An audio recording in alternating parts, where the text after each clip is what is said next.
La plupart des parents pensent que le jeu est juste un passe-temps, un moyen pour leurs enfants de se défouler. Mais ce que personne ne vous dit, c'est que derrière cette activité apparemment innocente se cache le laboratoire le plus sophistiqué et le plus puissant pour forger l'intelligence émotionnelle et les compétences sociales de votre enfant. Cela semble contre-intuitif, n'est-ce pas? Pourtant, la science du développement de l'enfant est formelle. Les jeux de rôle ne sont pas un luxe, mais une nécessité absolue pour le succès social futur de nos petits. Bonjour à tous et bienvenue sur ma chaîne, l'endroit où nous décodons ensemble les mystères du développement de l'enfant pour vous, parents. Aujourd'hui, nous allons plonger au cœur d'un sujet fondamental mais souvent sous-estimé, le pouvoir des jeux de rôle. Je suis Ma, votre expert en développement de l'enfant et en psychologie de l'attachement, et ma mission est de vous donner les clés pour aider vos enfants à s'épanouir. Imaginez un instant un pilote d'avion. Avant de prendre les commandes d'un véritable appareil avec des centaines de passagers à bord, il passe des heures et des heures dans un simulateur de vol. Il y expérimente des pannes, des tempêtes, des atterrissages d'urgence, sans aucune conséquence réelle. C'est exactement ce que sont les jeux de rôle pour nos enfants, un simulateur social grandeur nature. Dans cet espace de jeu sécurisé et imaginaire, ils peuvent tester des situations complexes, expérimenter des émotions intenses et pratiquer des interactions sociales sans la pression ou les enjeux du monde réel. Je sais que parfois, en tant que parents débordés, le jeu peut nous sembler désordonné, bruyant ou même un peu futile. On se dit « il s'amuse » et c'est déjà bien. Mais si nous regardons au-delà du chaos apparent, nous y verrons une richesse incroyable. C'est là que votre enfant apprend à se mettre à la place d'une autre personne, un parent, un docteur, un super-héros, une capacité fondamentale que les psychologues appellent la théorie de l'esprit. En incarnant un personnage, il explore ce que l'autre pense, ressent et pourquoi il agit de telle ou telle manière. C'est le berceau de l'empathie, cette compétence vitale qui permet de comprendre et de partager les sentiments d'autrui. Pensez-y, lorsqu'ils jouent à la famille, ils négocient qui sera la maman, qui sera le bébé, qui doit faire la vaisselle. Ils inventent des dialogues, résolvent des conflits, par exemple le bébé ne veut pas manger ses légumes imaginaires, et apprennent à coopérer pour maintenir l'histoire en vie. Ces micro-négociations sont des entraînements intenses pour leurs compétences prosociales. Ils apprennent à partager des idées, à défendre leur point de vue, à faire des compromis, et même à gérer la frustration quand le jeu ne se déroule pas exactement comme ils l'avaient imaginé. C'est une répétition générale des interactions sociales qu'ils rencontreront plus tard à l'école, puis dans leur vie d'adulte. Alors, comment pouvons-nous, en tant que parents, soutenir au mieux ce processus vital? La première étape est de reconnaître la valeur immense de ces jeux. Ne les voyez plus comme un simple divertissement, mais comme une activité d'apprentissage essentielle. La deuxième, c'est de leur offrir l'espace et les outils nécessaires. Pas besoin de jouets sophistiqués. Une vieille couverture peut devenir une cape de super-héros, une boîte en carton un vaisseau spatial, et une cuillère en bois un microphone. L'imagination de l'enfant fera le reste. Voici exactement comment vous pouvez faire une différence. Plutôt que de diriger le jeu, observez. Posez des questions ouvertes. Que fait ton personnage maintenant? Comment se sent-il? Parfois, joignez-vous à eux. Mais suivez toujours leur leadership. Laissez-les être les architectes de leur monde imaginaire. Si vous voyez un conflit émerger dans le jeu, par exemple deux enfants qui veulent être le même personnage, résistez à l'envie d'intervenir immédiatement. Laissez-les essayer de résoudre le problème par eux-mêmes. C'est dans ces moments que les apprentissages les plus profonds ont lieu. Ils pratiquent la régulation émotionnelle, apprennent à exprimer leurs désirs et à trouver des solutions créatives ensemble. S'il vous plaît, faites ce changement dans votre perspective. Considérez le temps de jeu de rôle de votre enfant comme un investissement direct dans son avenir social et émotionnel. C'est un cadeau que vous leur faites, un entraînement pour devenir des adultes empathiques, coopératifs et résilients. Et le plus beau, c'est une activité qu'ils adorent déjà faire. Votre rôle est de leur en donner les moyens et de valoriser leur exploration.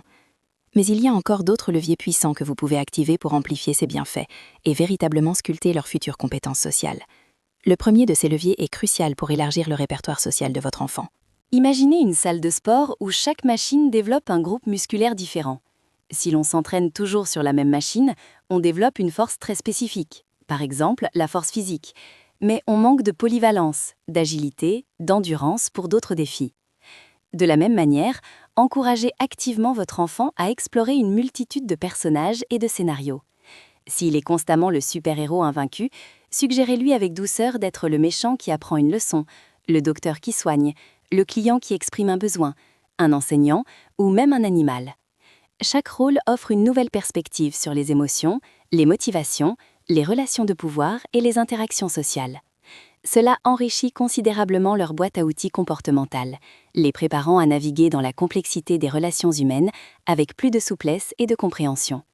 Ils apprennent à se mettre dans la peau de l'autre, une compétence fondamentale pour l'empathie. Le point suivant concerne la consolidation des acquis. Pensez à un pilote de ligne qui, après chaque vol, analyse méticuleusement son parcours, les imprévus rencontrés et les solutions trouvées. Ce débriefing n'est pas une simple révision, c'est une consolidation profonde de l'apprentissage qui transforme l'expérience brute en véritable savoir-faire stratégique et émotionnel.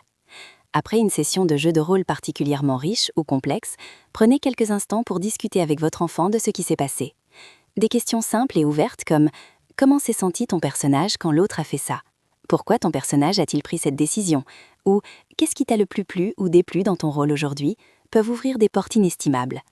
Ce n'est pas un interrogatoire, mais une conversation douce et curieuse qui aide l'enfant à verbaliser ses expériences, à prendre du recul sur les émotions vécues et à comprendre les dynamiques sous-jacentes des interactions. C'est là que la magie de la métacognition opère pleinement. Ils apprennent à penser à leurs propres pensées, à leurs propres actions sociales et à celles des autres, ce qui est un pilier de l'intelligence émotionnelle. Le troisième levier est de rendre ces apprentissages applicables au quotidien. C'est un peu comme un programme de simulation de vol ultra réaliste. Les compétences acquises dans cet environnement virtuel, réagir à une panne moteur, communiquer efficacement avec la tour de contrôle, gérer le stress, ne sont pas une fin en soi. Elles sont spécifiquement conçues pour être directement transférables au pilotage d'un vrai avion, dans des conditions réelles et souvent imprévisibles. De la même manière, aidez votre enfant à faire le lien entre les situations vécues dans le jeu et celles qu'il pourrait rencontrer dans la vie quotidienne. Si dans le jeu, son personnage a dû partager un jouet très convoité et a ressenti de la frustration, vous pouvez lui dire « Tu te souviens quand ton personnage a dû prêter sa voiture de course ? C'était un peu comme quand tu dois partager tes Legos avec ton ami à la maison ou à la garderie, n'est-ce pas ?» En établissant ces ponts clairs et concrets, vous ancrez les apprentissages du jeu dans la réalité, rendant les leçons de coopération, d'empathie, de négociation et de résolution de problèmes concrètement applicables à leurs interactions avec leurs pères, leurs frères et sœurs et leur famille. Le jeu devient alors un véritable laboratoire de vie. Le quatrième point est fondamental et agit en coulisses. Vous êtes, pour votre enfant, le miroir le plus fidèle et le plus influent. Ce que vous reflétez en termes de comportement social, votre façon de gérer un désaccord avec calme, d'exprimer de la gratitude sincère, de faire preuve d'empathie envers autrui, de vous excuser quand vous avez tort, sera souvent reproduit. D'abord, ces comportements se manifesteront dans l'enceinte sécurisée de leur jeu de rôle, puis ils s'ancreront dans leur vie quotidienne. Soyez un modèle constant de comportement social positif, même en dehors du jeu. Vos enfants vous observent avec une acuité incroyable, absorbant chaque nuance. Lorsque vous résolvez un conflit avec votre partenaire avec respect, lorsque vous écoutez attentivement un ami en difficulté, ou lorsque vous exprimez vos propres émotions de manière saine et constructive, vous leur offrez un exemple vivant et puissant de compétences sociales réussies. Ils intègrent ces observations, les traitent et les testent ensuite dans leur laboratoire miniature qu'est le jeu de rôle, affinant ainsi leur propre stratégie. C'est un apprentissage par osmose, puissant, continu et souvent inconscient pour l'enfant. Enfin, n'oubliez pas le pouvoir de votre observation et de votre renforcement positif. Un jardinier expérimenté ne se contente pas d'arroser toutes les plantes de la même manière. Il observe la couleur des feuilles, la texture du sol, la présence de petits insectes, les bourgeons qui éclosent, pour comprendre les besoins spécifiques de chaque plante et n'intervenir qu'à bon escient, au moment opportun, en apportant exactement ce qu'il faut. Continuez à observer attentivement les dynamiques de leur jeu de rôle, même lorsque vous n'êtes pas directement impliqué. Repérez les moments où ils font preuve d'empathie sans que vous l'ayez demandé, où ils inventent une solution créative à un problème, où ils négocient un compromis équitable, où ils aident un autre enfant à s'intégrer. Célébrez ces moments. Un simple « J'ai vu comment tu as aidé ton ami à trouver une solution pour que tout le monde soit content, c'était très intelligent et gentil. » Ou « J'ai remarqué que tu as écouté attentivement ce que ton personnage avait à dire. C'est une super façon de jouer ensemble. » Renforce positivement ces comportements et valide leur importance. Votre observation attentive et vos retours spécifiques sont un carburant essentiel pour leur développement, bien plus efficace qu'une intervention constante ou des jugements généraux. Ils leur montrent que vous valorisez non seulement le jeu, mais aussi les précieuses leçons qu'ils en tirent. Votre observation attentive et vos retours spécifiques sont un carburant essentiel pour leur développement, bien plus efficace qu'une intervention constante ou des jugements généraux. Ils leur montrent que vous valorisez non seulement le jeu, mais aussi les précieuses leçons qu'ils en tirent. Au-delà de l'observation et du renforcement positif, quelques autres pistes peuvent enrichir encore davantage cette expérience d'apprentissage cruciale. Tout d'abord, offrez-leur un espace de liberté et d'expérimentation. Imaginez un laboratoire de recherche où les scientifiques sont encouragés à tester des hypothèses, même les plus farfelues, sans crainte de l'échec. C'est dans ce genre d'environnement que les découvertes les plus révolutionnaires voient le jour. De même, pour vos enfants, le jeu de rôle est leur laboratoire social. Laissez-les explorer toutes sortes de scénarios, même ceux qui vous semblent illogiques ou un peu désordonnés. Laissez-les faire des erreurs sociales dans le cadre sécurisé de leur jeu, car c'est ainsi qu'ils apprendront à ajuster leur stratégie pour le monde réel. Votre rôle est de fournir ce cadre, un espace où l'imagination est reine et où la créativité n'a pas de limite, sans intervenir constamment pour corriger le déroulement du jeu. Ensuite, pensez à la puissance des accessoires et des matériaux ouverts. Un artiste n'a pas besoin d'une palette infinie de couleurs spécifiques pour chaque chef-d'œuvre, il a besoin de quelques couleurs primaires et de sa propre imagination pour créer toutes les nuances possibles. De la même manière, quelques objets simples, polyvalents et non structurés peuvent décupler l'imagination de votre enfant. Une vieille couverture devient une cape de super-héros ou un toit de cabane. Une boîte en carton se transforme en vaisseau spatial, en four ou en machine à voyager dans le temps.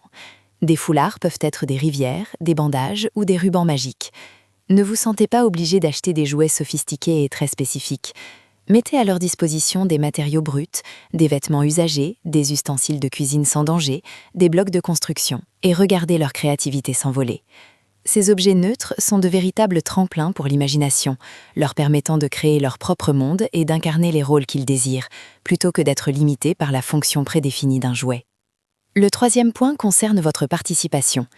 Imaginez un chef d'orchestre qui, au lieu de diriger la symphonie, se met à jouer de tous les instruments en même temps. Le résultat serait cacophonique et les musiciens ne pourraient jamais s'exprimer pleinement. De la même manière, soyez un participant respectueux et non un directeur de jeu. Rejoignez-les lorsqu'ils vous invitent, mais laissez-les toujours mener la danse. Suivez leurs règles, incarnez le rôle qu'ils vous attribuent et n'essayez pas de prendre le contrôle de la narration. Si vous êtes invité à être le méchant dragon, soyez le meilleur dragon que vous puissiez être, mais laissez-les décider comment ils vont vous vaincre ou vous apprivoiser. Votre présence est précieuse, mais votre non-ingérence est tout aussi importante. Si le jeu ralentit ou qu'un conflit émerge, vous pouvez poser des questions ouvertes pour stimuler la réflexion. Que pourrait faire ton personnage maintenant? Comment pourrions-nous résoudre ce problème ensemble? Plutôt que de donner des solutions. Et sachez également quand il est temps de vous retirer, de redevenir un observateur silencieux. Enfin, aidez-les à transférer ces apprentissages du jeu vers la vie réelle. Un athlète s'entraîne rigoureusement pour maîtriser des mouvements complexes, puis applique ses compétences sur le terrain de compétition. De même, les compétences sociales développées dans le jeu de rôle doivent être reconnues et valorisées dans les interactions quotidiennes.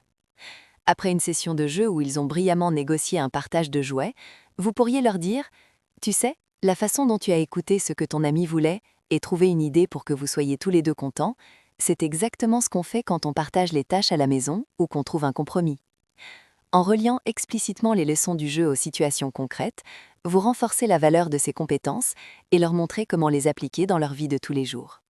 Cela solidifie leur compréhension et leur capacité à utiliser ces outils sociaux dans divers contextes. En somme, le jeu de rôle n'est pas qu'une simple distraction, c'est une école de vie, une répétition générale pour les innombrables interactions sociales qui jalonneront leur existence. C'est là que se tissent les fils de l'empathie, de la négociation, de la résolution de problèmes, de la communication et de la créativité.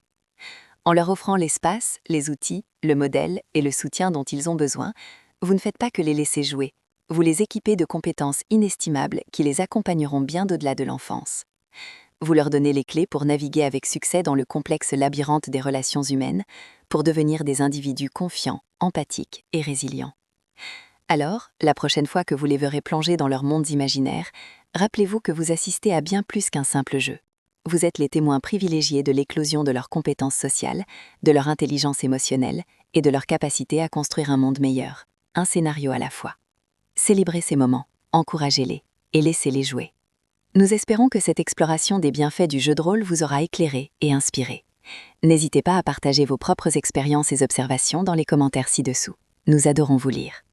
Si cette vidéo vous a plu et que vous souhaitez en voir plus sur le développement de l'enfant, abonnez-vous à notre chaîne et activez la cloche pour ne manquer aucune de nos prochaines publications. À très bientôt pour une nouvelle vidéo.